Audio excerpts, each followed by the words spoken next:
నమస్తే welcome to Telugu one cinema this is Diveshri. Super star Rajinikanth, king Nagarjuna, Lokesh కనకరాజుల prestigious movie Coolie ఈ నెల 14న పాన్ ఇండియా స్థాయిలో విడుదలై రికార్డ్ కలెక్షన్స్తో దూసుకుపోతుంది. దేవాగా సెల్యులాయిడ్పై రజనీ మరోమారు తన స్టైల్తో మెప్పించడం, సైమాన్గా నాగార్జున నెగిటివ్ రోల్లో తన సత్తా చాటడంతో ప్రేక్షకులతో థియేటర్స్ నిండిపోతున్నాయి. స్టార్ హీరోలు అమీర్ ఖాన్, ఉపేంద్ర అతిథి పాత్రలో మెప్పించడం కూడా కూలీకి ప్లస్ అయిందనే అభిప్రాయాన్ని చాలామంది వ్యక్తం చేస్తున్నారు.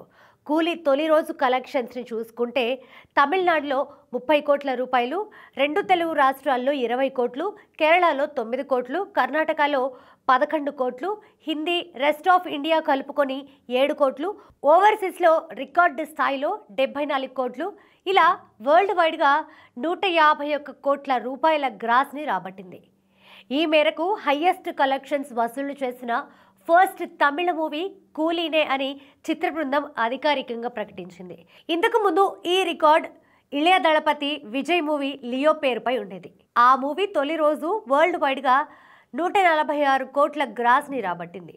దీంతో వరల్డ్ సిల్వర్ స్క్రీన్ వద్ద అనుకున్న మానియాని రజనీ మరోసారి చాటి చెప్పినట్లయింది. రెండో రోజు చూసుకుంటే తమిళనాడులో 25 కోట్లు, 2 తెలుగు రాష్ట్రాల్లో 20 కోట్లు, Karnataka, Kerala, Hindi rest of India కలుపుకొని 5 కోట్లు, ఓవర్సీస్లో 20 కోట్ల చొప్పున వరల్డ్ వైడ్గా 70 కోట్ల రూపాయల కలెక్షన్స్ని రాబట్టినట్టుగా ట్రేడ్ వర్గాలు భావిస్తున్నాయి.